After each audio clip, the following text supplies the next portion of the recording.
un amigo, Santiago Fumagalli, hoy nos va a convidar toda su sapiencia. Argentino, nacido en Caracas, ¿sí? Pero argentino al fin. Estudió en la Universidad del Cine, dirección cinematográfica, pero quizás como todos los que andamos por acá, quedó ahí en el sonido. Puntualmente la convocatoria de hoy para Santiago tiene que ver con un trabajo reciente de él como director de sonido en la película Muere, monstruo, muere. ¿Sí? Son todos tuyos. Bueno, muchas gracias a todos por venir. Bienvenidos. Bueno, quería agradecer a AES Argentina por la oportunidad de poder estar acá. Es un honor estar ante ustedes y sobre una asociación tan prestigiosa, no sé, es algo muy, muy valioso. También agradecer la gentileza de ASA de permitir que esté también acá. Bueno, la idea un poco de la charla es contar, no es dar una clase, no decir cuál es la posta ni nada, sino tal vez contar un poco una experiencia de lo que fue hacer esta película, que es una película dirigida por Alejandro Fadel, producida por Agustina Jambí Campbell y montada por Andrés Estrada. Vale mencionarlos porque creo que el trabajo y el resultado final de la película, bueno, también con fotografía de Apesteguía y Revela, me parece que vale mencionarlos a todos porque es un trabajo donde la estética de la película estuvo, no sé, se hizo un trabajo como muy, muy fino sobre cada uno de los procesos. Con respecto al sonido, Agustina Jambí es una productora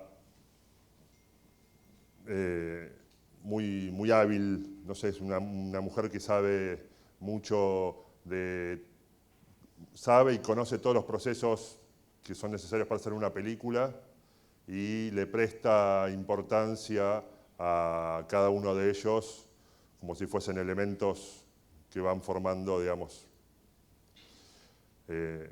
al film. En cuanto al sonido, ella me permitió, entendiendo que era una película compleja en términos de sonido, donde había que crear un universo y unos personajes un poco anormales, ella entendió que hacía falta tener un trabajo de sonido que comenzó, digamos, en la preproducción y llegando así como el clímax en la etapa de armado de bandas y mezcla. Bueno, voy a ir sentándome. La idea es un poco repasar brevemente las distintas etapas de producción de la película, porque para encontrar cuál es la relación que tienen a la hora de llegar a lo que es la película final, ¿no?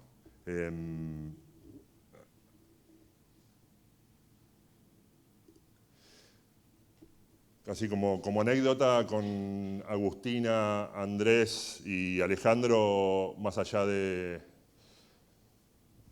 la relación laboral, somos muy amigos en la vida.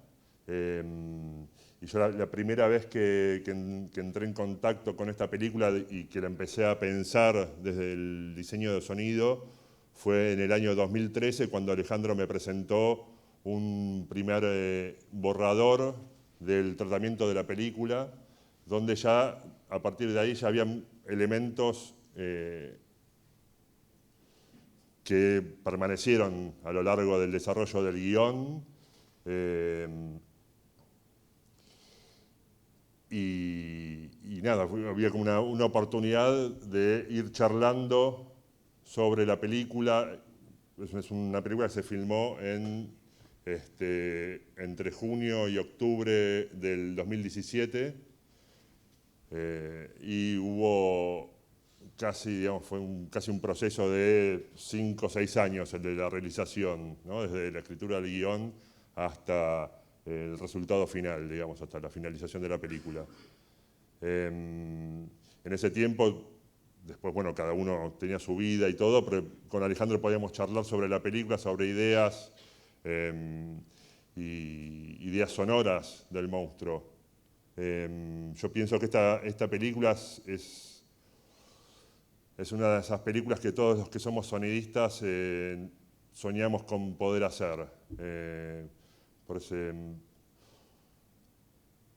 Es una película donde Alejandro, como director, siempre tuvo en cuenta en el momento tanto de la escritura como de la dirección y en el montaje, siempre tuvo en cuenta el sonido y la idea de un trabajo sonoro que fuera más allá de poner un ambiente, un sonido acá, un sonido allá, y había como una idea muy concreta de lo que él quería hacer, que es bastante diferente a otras situaciones en las cuales uno se encuentra como sonidista, donde se encuentra, no sé, un director Nobel o directora, digo, no sé, que de repente no tiene tan en claro cuáles son las herramientas que tiene en el sonido para narrar la película y está como medio echado a la suerte de lo que termina siendo una cosa de montaje, sin alguna idea clara, donde después uno como sonidista puede llegar a aportar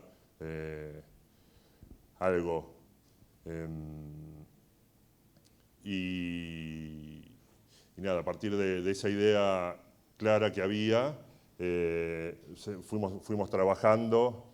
Es una película, no sé si tuvieron la oportunidad de verla, pero es una película que mezcla un montón de géneros, desde el western hasta el terror, el policial, para contar una historia extraña, en la cual hay un monstruo o un ente misógino que asesina mujeres en un lugar perdido en la cordillera de los Andes. Fadel, como director, se vale de esos recursos de los distintos géneros para terminar también contando otra cosa que a él le interesa más, que es, no sé, una película hablar sobre el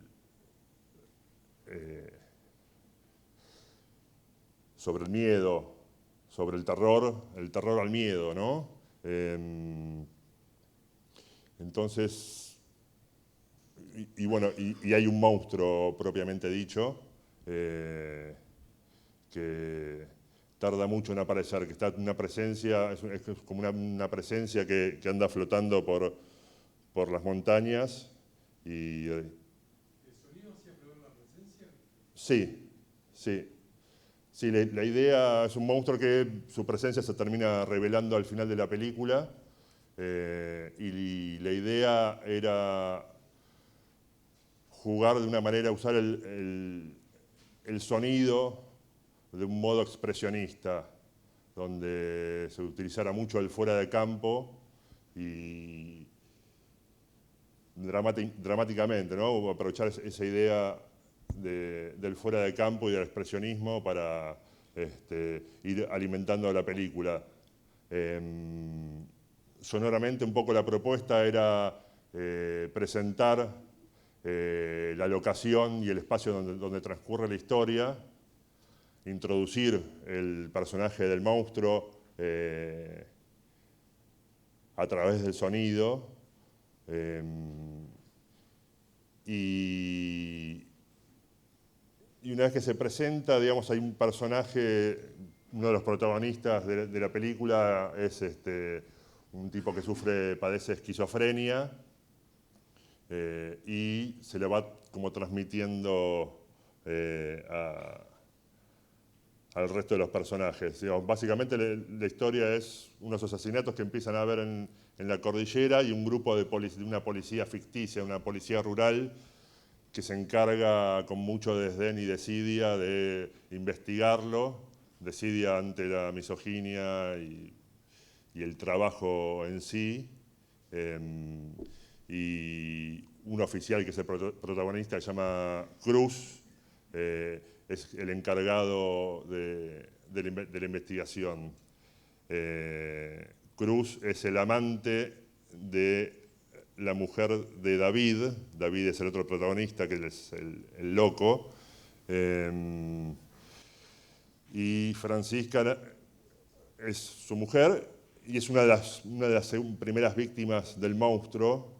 Entonces Cruz se empieza a obsesionar y se toma personalmente la investigación e intenta indagar en la mente de este esquizofrénico para averiguar qué es lo que sucede. Cuando David dice que escucha voces y escucha un monstruo que lo agrede verbalmente y psicológicamente, e incluso físicamente, aunque no se lo ve.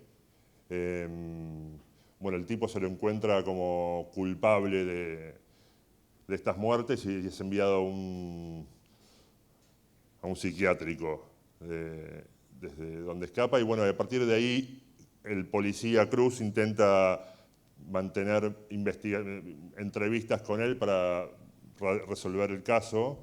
Y lo que pasa es que empieza a sumergirse en la locura del otro personaje. La película también juega un poco con la idea de que este monstruo es una metáfora sobre la misoginia y que es una cosa que se transmite y que está presente en todos los hombres. No hace hincapié per se en ese tema, pero es algo con lo que se juega. Entonces, bueno, sonoramente creo que un poco la idea, ya lo dije, era presentar un poco el espacio donde transcurre la historia y ver cómo se va desarrollando desde un espacio naturalista y un sonido naturalista, cómo es el pasaje de una realidad, la realidad de los personajes, a un mundo más psicológico, donde la película se empieza a meter en la mente y en la locura de los personajes y cómo es esa transición de la realidad a una irrealidad o mente así como medio perturbada. Y tengo algunos ejemplos con los que me gustaría ir mostrando este pasaje. Son escenas largas, las voy a pasar por completo y después voy a contar un poquito cuál es la idea en cada una de ellas. Empiezo.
Policía rural. Listo.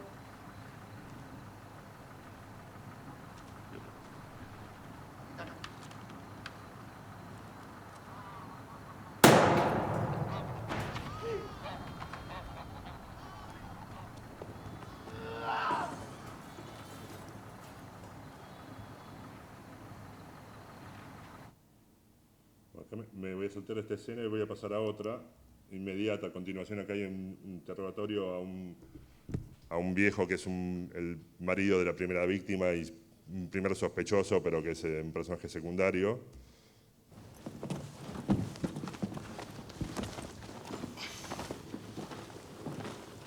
Cruz, quédate a esperar al científico. Y fíjate si controla la cabeza.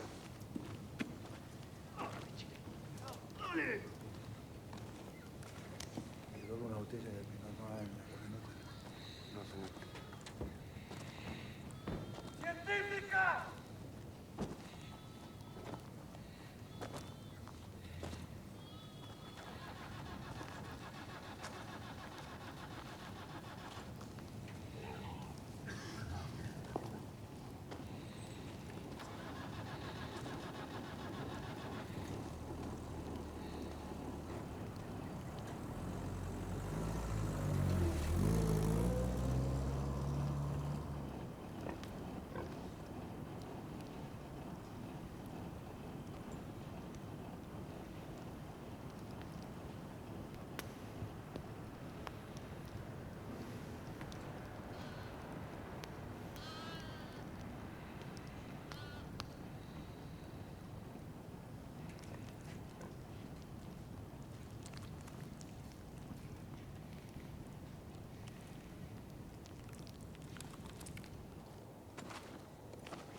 Bueno,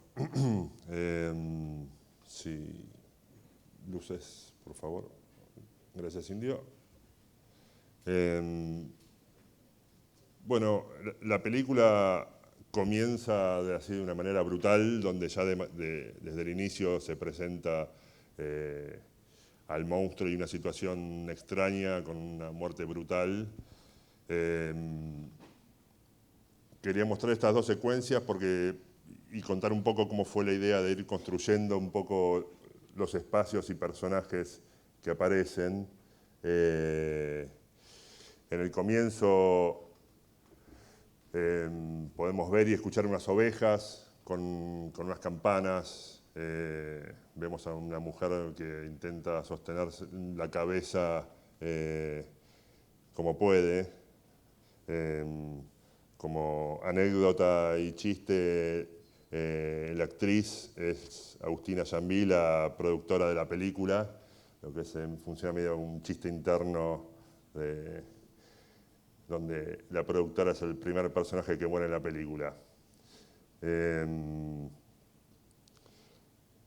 Bueno, la idea era eso, como presentar un poco el espacio de la montaña, de las ovejas, y al final de esa secuencia se escucha el rugido de un monstruo que inmediatamente se funde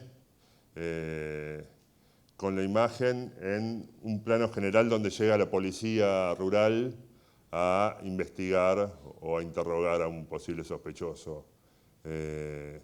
A mí esta idea que ya les había comentado, como que la monstruosidad es algo que se presenta en la película como que está presente en todos los hombres, me parece interesante fundir ese rugido del monstruo con el rugido de los motores de la policía,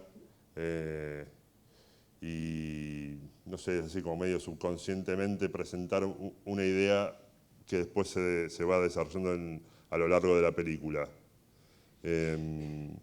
También en ese mismo plano general donde llegan a la casa, la idea era encontrar y jugar con elementos sonoros que uno como espectador pudiera identificar inmediatamente de esa escena de las ovejas, donde se escucha muy de fondo al rebaño quejándose ahí por la izquierda del cuadro. Y para que quedara bien en claro, ponerle un cencerro, que tuviera un cencerro que fuese un elemento en el cual uno inequívocamente identificara y relacionara a ese grupo y ese espacio con las ovejas que habíamos visto anteriormente. También se introducen sonidos de unos cerdos que hay en un chiquero en el rancho ese. Ahí como chiste, cuando se presenta el policía, que dice policía rural, el único que le contesta es un cerdo. Pero bueno, también es un elemento que está ahí puesto porque a lo largo de la secuencia, cuando el policía Cruz, encargado de buscar la cabeza, intenta o empieza la búsqueda, marcar como premonición del encuentro al cerdo como un lugar donde está realmente el cuerpo y la cabeza de la mujer.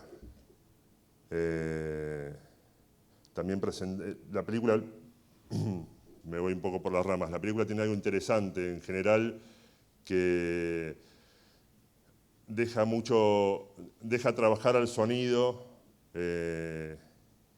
para crear climas. No es una película que se apoye tanto en la música, que es un instrumento muy típico de las películas contemporáneas de terror, donde todos los climas y sensaciones están marcados y conducidos por la música, sino que Fadel tomó esa decisión de permitir al sonido crear esos espacios, esos silencios incómodos,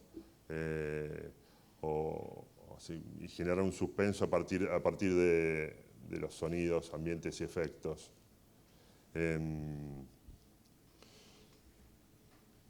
Esto que había contado, bueno, la película comienza con un tono ciertamente realista, donde se juega un poco con todo el ancho del formato de la película, que es en 239:1, que sería el CinemaScope. Entonces, la idea era jugar con la ubicación de los sonidos a lo largo de la pantalla, pero a medida que se desarrolla la historia y nos empezamos a meter en la locura de los personajes, la decisión del sonido fue salir de la pantalla y empezar a jugar mucho con la sala. Generalmente, en la gran mayoría de las películas, es algo medio jugado salirse de la pantalla. Sobre todo, digamos, pueden haber elementos sonoros que van por el surround o algo por el estilo, pero acá tomé como decisión jugar con las voces y con la espacialización de las voces, justificado por la locura de los personajes. Lo que le pasa a los personajes es algo que no está en la pantalla y que la trasciende, entonces la idea fue utilizar todo el espacio de la sala del cine para expresar esas sensaciones o emociones que sufren nuestros protagonistas. Me voy a adelantar a otro ejemplo de esto mismo.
¿Seguimos? ¿Te sentís mejor? Hablemos de esa voz que te espanta. ¿Es una frase concreta? Por momentos sí. Y me avergüenza. ¿Por qué? Hay personas sensibles a mis palabras y eso me espanta. ¿Es solo mediante la telepatía que pueden llegar a comprenderte? No, pero no puedo vivir en la sociedad mientras exista esta transmisión constante. Lo que pasa a través de mi cerebro puede ser oído con facilidad por ciertos telépatas receptores. ¿Ahora escuchás esa voz? David, ¿qué dice? ¿Me querés contar? Es una repetición, una voz tonta. ¿Qué dice? Dice, muere monstruo. Una voz tonta. ¿Qué dice? Dice, muere monstruo. ¿Solo eso? También dice, muere. Eso me da vergüenza. La repetición. La repetición. Cruz, ¿qué dice? Dice, muere, monstruo, muere.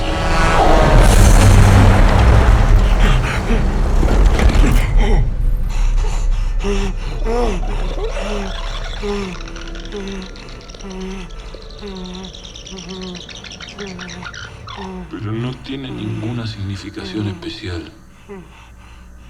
¿Cómo que no? Fue un monstruo el que mató a tu mujer, ¿no?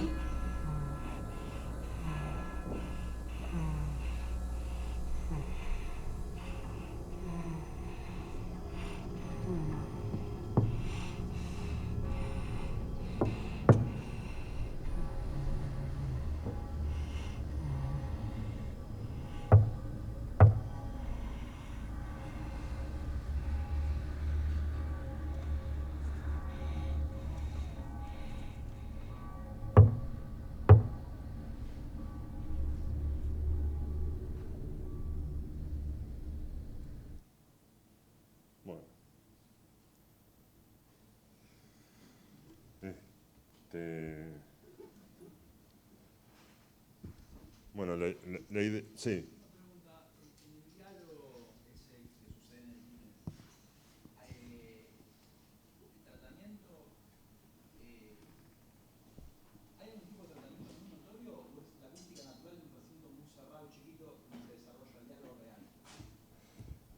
Bueno, la idea, la película juega con dos elementos que se van desarrollando a lo largo de la película. Uno es un interrogatorio que le hace a David una doctora psiquiatra durante su permanencia en el manicomio y que se va a ir desarrollando a lo largo de la película.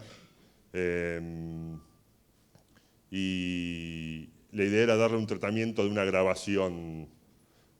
Es el Cruz, el policía, consigue intentando averiguar qué fue lo que sucedió, le pide una copia de esa grabación a la doctora y se empieza a obsesionar al borde de la locura con esa grabación y con una teoría sobre la geometría y el monstruo. Y sí, la idea era darle un tratamiento como si fuese una grabación, también darle, mientras sucede en la camioneta, también darle una acústica, un tratamiento acústico como si fuese dentro del interior de un vehículo. Y incluso deliberadamente fue una decisión de dejarle toda la mugre que tiene y que está realzada por el efecto de grabación, de dejarle todas las impurezas que uno escucha en una grabación cruda, donde se escucha las salivas de los personajes. No sé, a mí es una cosa que, bueno, tal vez como soy sonidista y edito y no sé qué, a mí es algo que me quema la gorra, pero creo que esas cosas, escucharle los clics de la saliva y de las imperfecciones de las voces y todo, creo que era algo que también, tal vez no es muy perceptible, pero era un poco esa idea de darle una crudeza de grabación así, pseudo-gareña, ¿no? Donde de hecho estuvo grabada en una cabina de doblaje, ¿no? En una sala de grabación, con buenos micrófonos, buenos grabadores y todo. Bueno, fue como esa idea de degradar la calidad del sonido para lograr ese efecto. También tanto esa entrevista como la carta que redacta, que vimos al principio el personaje de David escribir o bocetar ahí en su cama, fue medio la misma idea. Es un texto que se termina revelando al final, que es una carta dirigida a su amada muerta, llena de teorías delirantes. Y ambas fueron construidas y fueron modificadas constantemente durante el proceso de postproducción, tanto en el armado como en la mezcla. Digamos, la película fue el trabajo de diseño de sonido, bueno, como suele suceder, ¿no? Siempre cambia y va progresando, pero en este caso estuve creo que editando la película hasta casi el último día de mezcla de sonido, donde teníamos que buscar, o Alejandro quería encontrar cierta perfección en el texto, en las palabras, en el uso de cada cosa, y fuimos modificándolo constantemente. Con respecto a la grabación, por ejemplo, y esta secuencia del túnel, es una secuencia donde hay una idea de planificación de imagen, montaje y sonido que van de la mano y que son muy milimétricas, digamos, donde un sonido tiene que coincidir perfectamente con la imagen. El sonido de la grabación rebobinándose coincide con ese efecto vértigo que tiene el túnel, y es una cosa que era como muy milimétrica.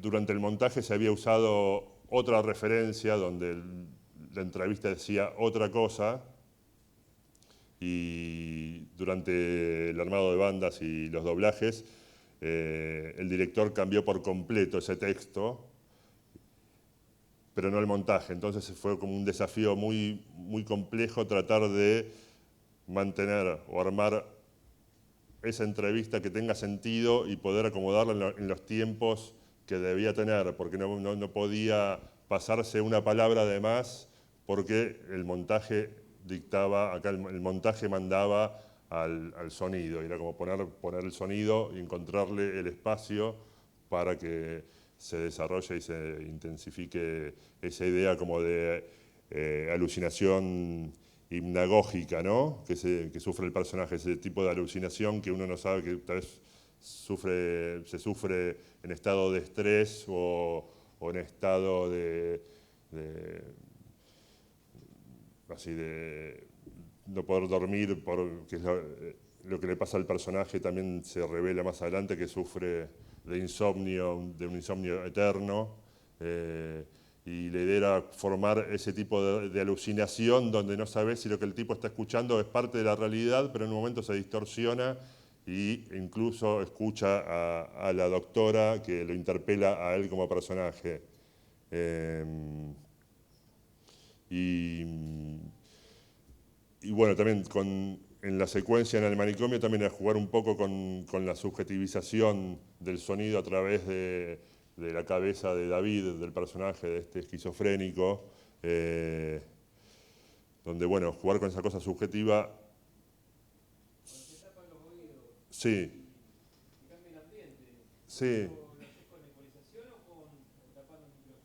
No, eso fue con ecualización. La idea era justamente recrear el tipo de percepción que uno tiene cuando se tapa los oídos, donde uno empieza a escuchar los sonidos de su cuerpo más fuertes, también los sonidos que a uno lo rodean también están como ensordecidos, y empezar a darle importancia también a la respiración del personaje como forma expresiva. A su vez, él empieza a leer en voz baja para sí mismo mientras escribe, y la idea esta de jugar con el delirio que sufre era también de empezar a usar distintos fragmentos de la carta y hacer un montaje con la lectura de la carta e ir esparciéndola por el surround. Esto acá, bueno, en estéreo mucho no se puede percibir, pero en el cine empiezan a aparecer esos fragmentos, esas voces, esas lecturas que él hace para sí mismo, empiezan a aparecer por los distintos lugares de la sala. Sí. Sí.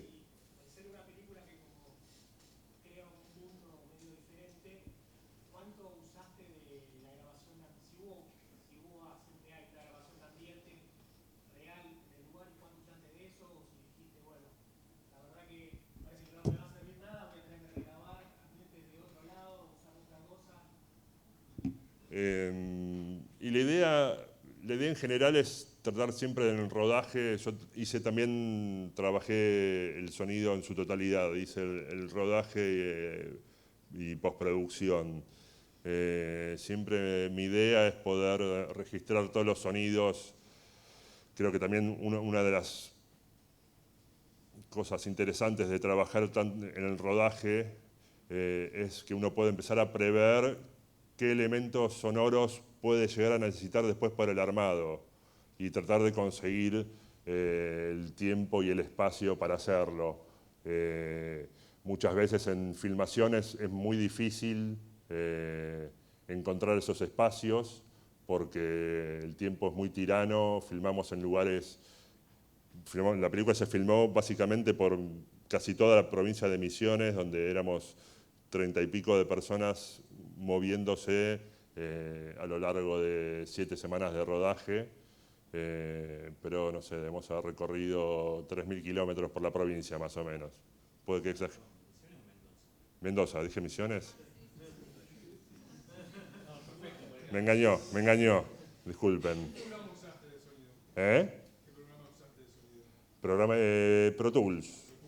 Para montar, sí, montar y mezclar. Sí, Pro Tools que es David. No, la edición el montajista usó el Final X. El Final Cut es un programa con el cual se siente cómodo, pero... No, claro, yo ese sonido, el montaje de imagen lo hizo Andrés Estrada. Con respecto a eso de la grabación de ambientes, es siempre tratar de encontrar...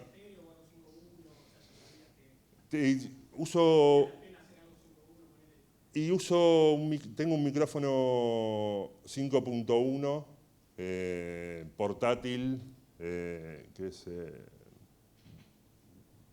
estoy bastante fanatizado con ese micrófono no, es un micrófono, es un DPA, se llama DPA 5100, que es como un micrófono que tiene la forma de un asiento de bicicleta, donde uno no puede acceder a los micrófonos per se, sino que se conectas un cable IROCE de 10 pin que sale a 6 canons que van al grabador. Y bueno, eso, tratar de aprovechar, encontrar los momentos que se puedan en el rodaje, en pausas entre toma y toma para grabar ambientes y elementos, no sé, la camioneta, que también forma parte de un personaje, grabarla de la mejor manera posible usando distintos micrófonos de manera simultánea y manejándolo y llevando al vehículo por distintos tipos de terrenos.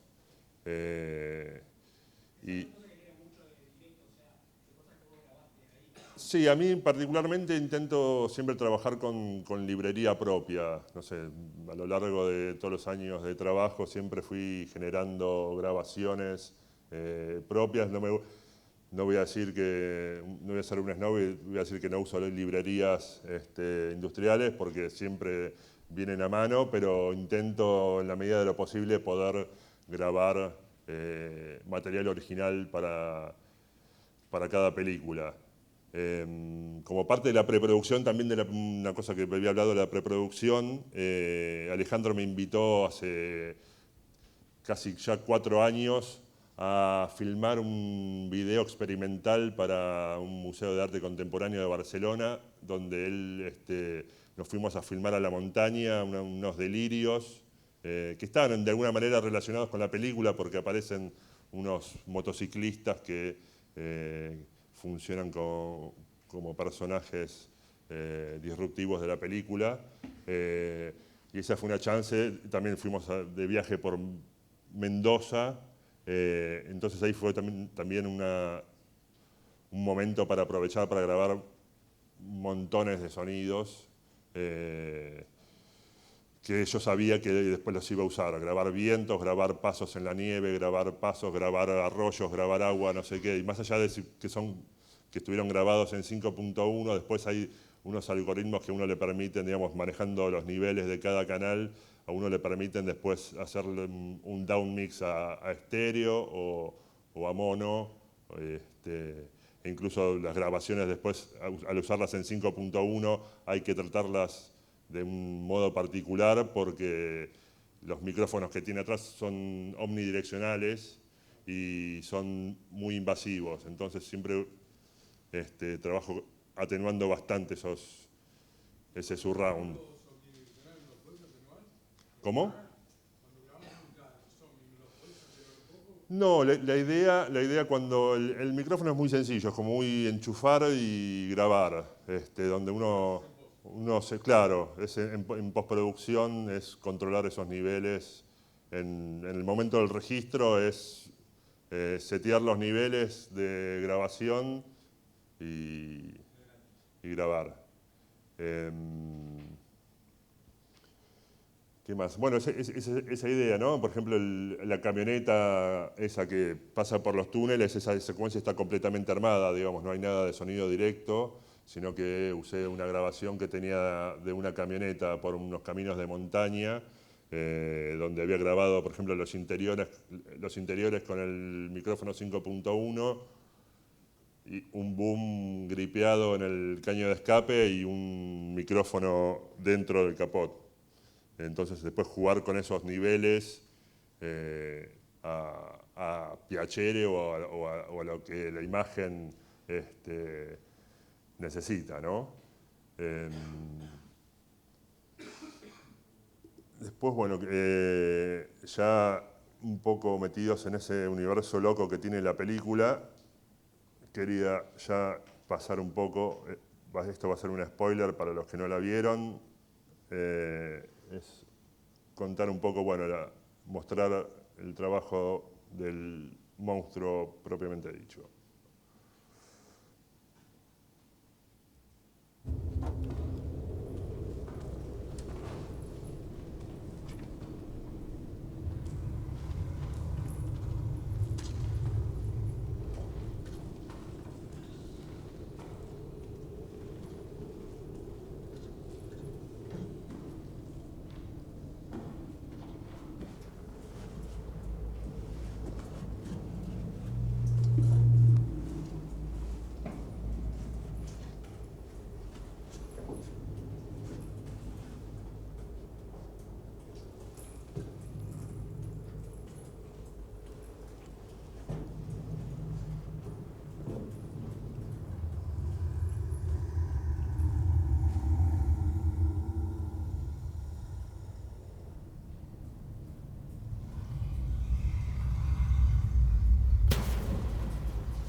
Bueno, cuando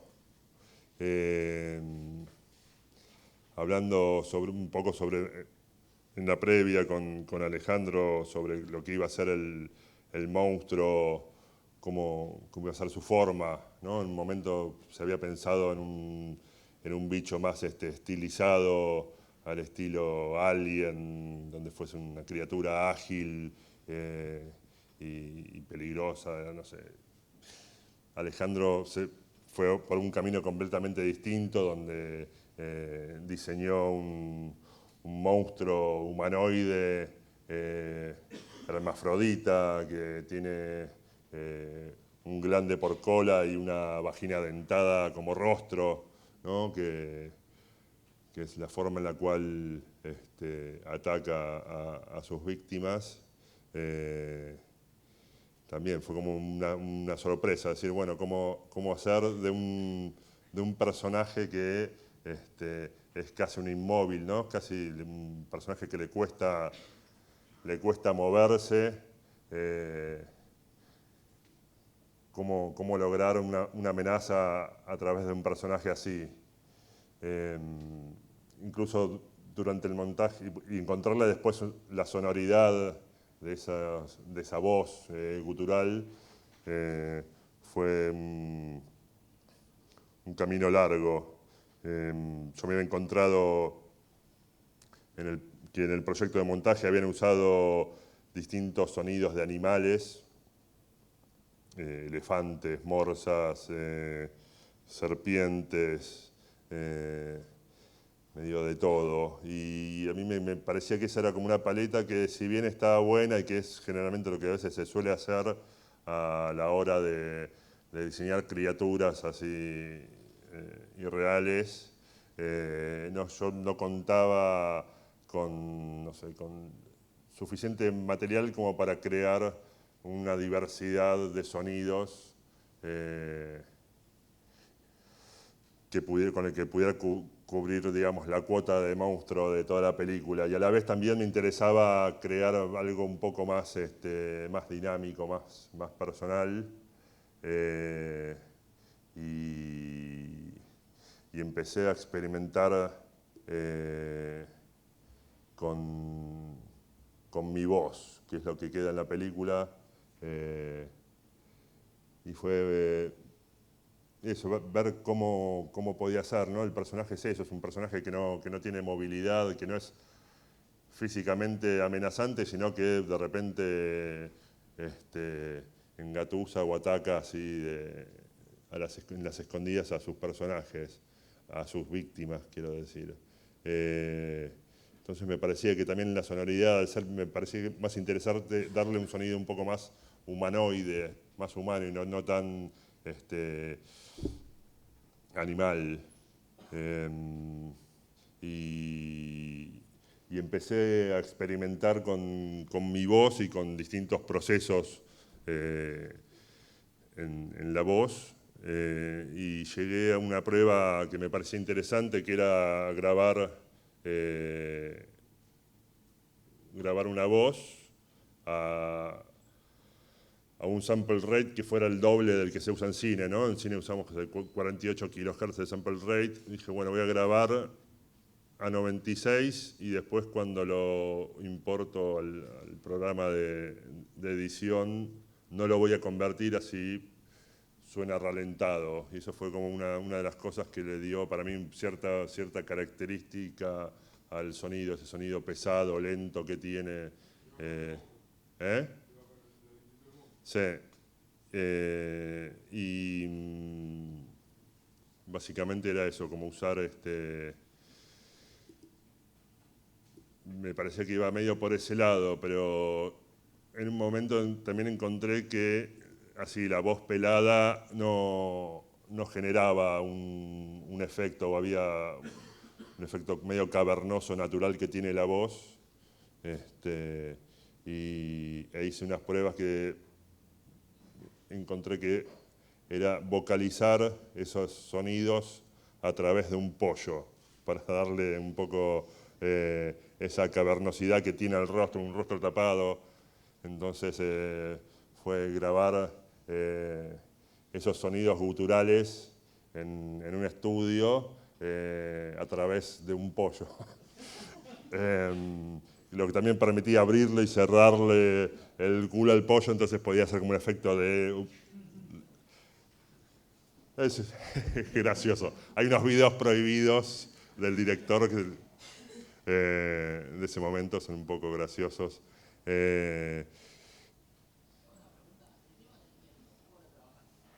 ¿Del viento? No, archivos grabados, así como ambientes grabados. En general grabados, después tal vez procesados para buscar capas más agudas o más graves. Pero bueno, esa era volviendo al monstruo, creo que esa era un poco la idea y lo que funcionó, lo que encontré que funcionó como creativamente, de darle una textura medio húmeda que tiene también el bicharraco. Y también después, bueno, hubo cierto procesamiento que le di al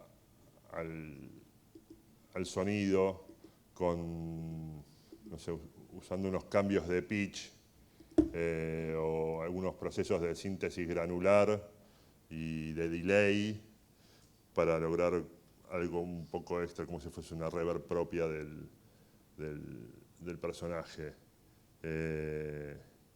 Y bueno, después, eso, como se ve, el monstruo era un monstruo de carne y hueso, no de carne y hueso, pero era un actor en un disfraz que tenía distintas cabezas para los distintos momentos de la película, cabezas que eran rígidas, donde era para los planos medios generales o cuando el personaje está con la boca cerrada, y después el equipo que desarrolló el monstruo, que fue un equipo francés, desarrollaron una cabeza con animatronic, donde tenían un control remoto donde podían modificar las distintas facciones y la apertura de la boca y las cejas. Y tiene parte que es CGI, ¿no? Imagen generada por computación, que es los movimientos de la cola, obviamente están todos generados por computación. La postproducción en general de la película fue muy compleja en todos los niveles, en el nivel de montaje, de construcción de efectos visuales de la imagen y del sonido, llegándose todas a superponer y a realizarse al mismo tiempo. No sé, la película Más allá del monstruo y de la cola del monstruo tiene un tratamiento de imagen muy impresionante, donde hay composición de imágenes, donde de repente usaron un personaje de una toma y otro personaje de otra, o hicieron, no sé, tratamientos y construcciones medio plásticas, plásticas de la imagen, como si fuesen cuadros. Y todo eso se desarrollaba a la par de la postproducción de sonido. Siendo, por ejemplo, que yo recibí la imagen final del monstruo cuando llegué a Francia para mezclar la película. Me había olvidado de mencionar que la película es una coproducción entre Argentina, Chile y Francia, y incluso parte del proceso de color grading o de color de la película se realizó en San Pablo. Porque tanto Agustina como Alejandro el director querían trabajar con una persona en particular, que es Luisa Cábana, que trabaja en una casa de postproducción de San Pablo. Mientras que la sonorización se hizo en Chile y la mezcla final se hizo en Francia. Entonces hubo una instancia donde todos esos procesos convivían a la vez mientras se hacía la mezcla de sonido, cosa que a mí me llevó a trabajar tuve una semana de premezcla en Francia y 3 de mezcla, e incluso pasaba que me quedaba trabajando después de la mezcla, me quedaba en la sala editando hasta largas horas de la noche, incorporando cosas que iba recibiendo, ¿no? Los efectos del monstruo los recibí muy a último momento, el degollamiento de la primera víctima también, ese BFX, estaba planteado, se sabía un poco cómo eran los tiempos, pero no se sabía cómo iba a ser el efecto final de esa cabeza que casi se desprende. Creo que ese efecto incluso lo recibí el último día de mezcla, y era pedirle al mezclador, dame un segundito, así, un poquito más, y fue como medio ir armando, y eso fue una parte de la construcción de la película, que estéticamente también se fue encontrando durante la mezcla, digo, ¿no? En general uno llega a la instancia de mezcla con todos los elementos sonoros bastante resueltos, acá por una cuestión de tiempos y de estas percances que hubo, hicieron que, bueno, que en la mezcla siguiera el trabajo de edición, no en paralelo, ¿no? Por suerte yo ya había trabajado con ese estudio y con ese mezclador en otras oportunidades, y ella tenía una relación de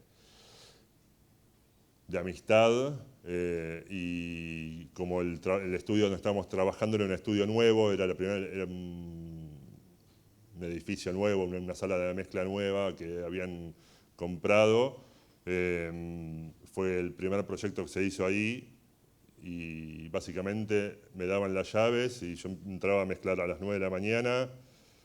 Generalmente también en Francia trabajan 8 horas por reloj. Acá Sebastián Arió, que era el mezclador, sabía que había que hacer mucho laburo y extendíamos las jornadas entre 9 y 10 horas de trabajo.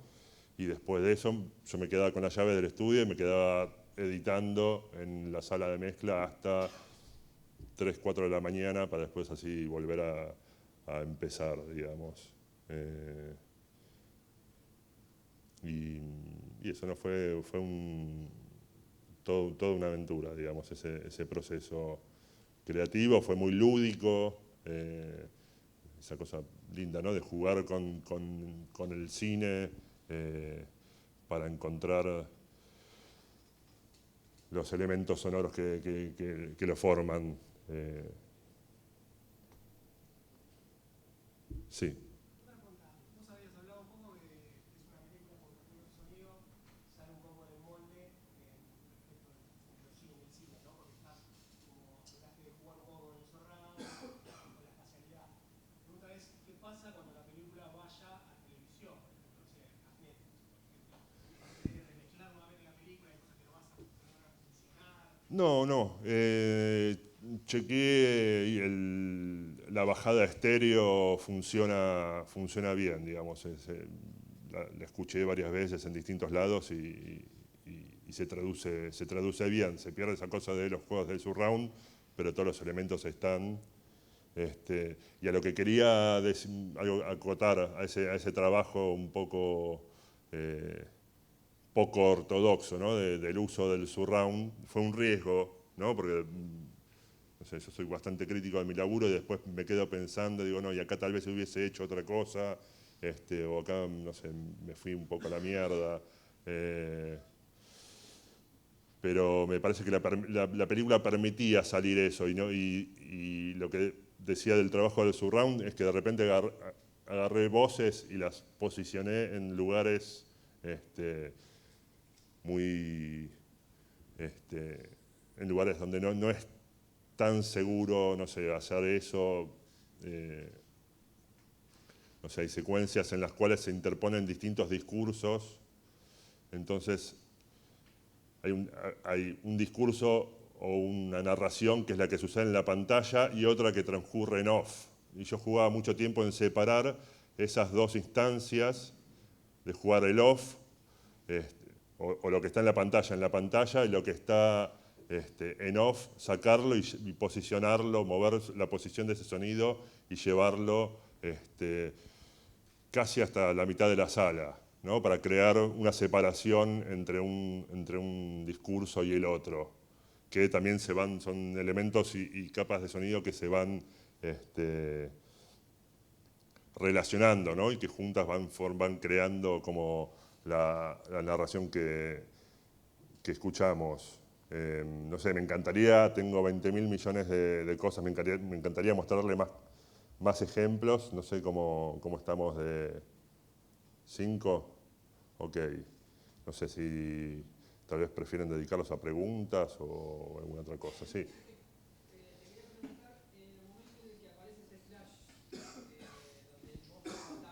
Sí, sí.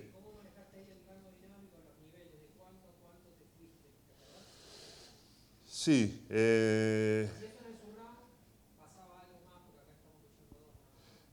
sí, que hay unas reverbs, hay unos efectos de reverberación 5.1 ahí. En ese caso en particular, bueno, ahí toda esta secuencia transcurre en una locación de Mendoza que se llama la Caverna de las Brujas, que es una caverna que queda en Malargüe, como a 1500 metros de altura. Es un lugar alucinante. ¿Eh? No, no. Pero casi me pierdo adentro de la caverna. No, es un lugar que es patrimonio de la humanidad y que está muy, muy cuidado. Y el trabajo que hubo que hacer fue muy complejo. Digamos, en la película se juega todo el tiempo con la presencia de unas bengalas como efecto de luminancia que usan los personajes. Ahí en la caverna, narrativamente en la historia, el personaje se mete y se ilumina con una bengala y en ese lugar está prohibido. No se puede, primero por un lado, porque arruinás el trabajo de la naturaleza de cientos de miles de años. Y por otro lado, una cuestión de ventilación, donde en el espacio ese no pueden haber determinada cantidad de gente a la vez, ¿no? Es un lugar que uno puede visitarlo como turista hasta cierto punto, después no se sabe bien cuál es la profundidad de la caverna, por esa primera galería que hay, era imposible prender una bengala. Entonces, bueno, todo eso también se hizo un efecto especial con una máquina de humo y nada, se recreó el sonido de la bengala, digamos.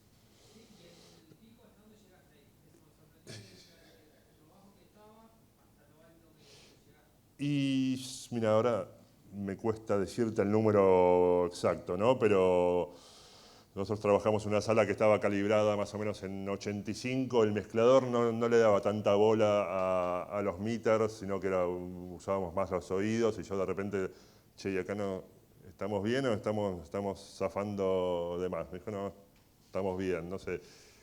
La película tiene picos que están, no sé, en los 100 dB más o menos.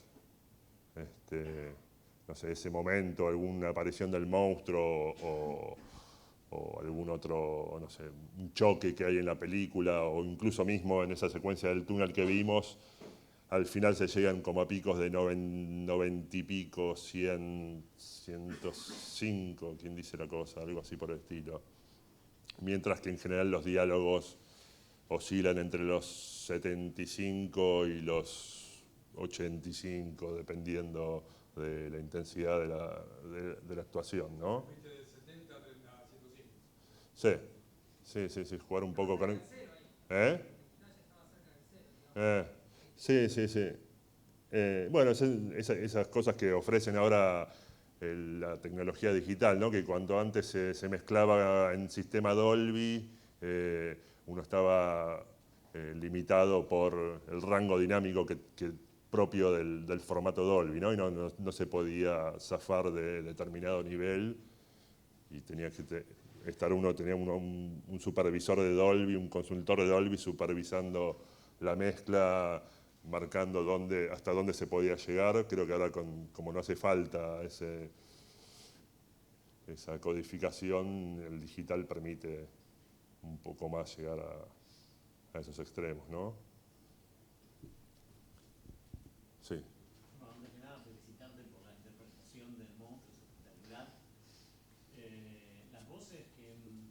al surround y demás, que por ahí algunas habrán salido del propio directo, otras fueron grabadas a priori. ¿Algo de todo eso fue, digamos, fue grabado en particular, de una forma particular, digo, en estéreo, como para después usarlas en el surround, o la clásica canción mono, digamos, ya que pongamos inalámbrico y caña, Sí. básicamente mono? No, básicamente fueron grabaciones en mono.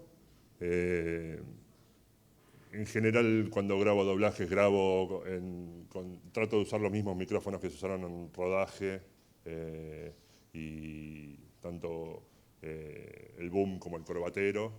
En este caso, en las que son las voces en off, tanto de la entrevista de la psiquiatra con David, como en esa carta, esa narración de la carta que se construye.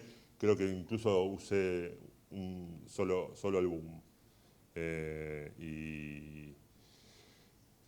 Y eso, después trabajar, digamos, la posición, la espacialización, tanto con reverbs como con la posición propia de cada canal, ¿no? Eso creo que es. No, la verdad que no lo había pensado como la posibilidad de grabarlo en estéreo, sino, bueno, usar eso y el mono. Y también esa cosa tal vez de jugar un poco con la espacialización fue también algo que fue surgiendo durante. Sí, sí. Bueno.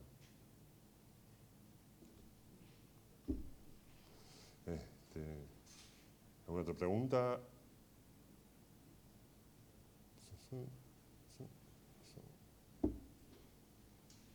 Bueno. Dale. Sí, hasta que nos echen. Me echan. Sí. ¿Cómo? Sí. No, mentira, no. Quedó inutilizable. Bueno, muchas gracias.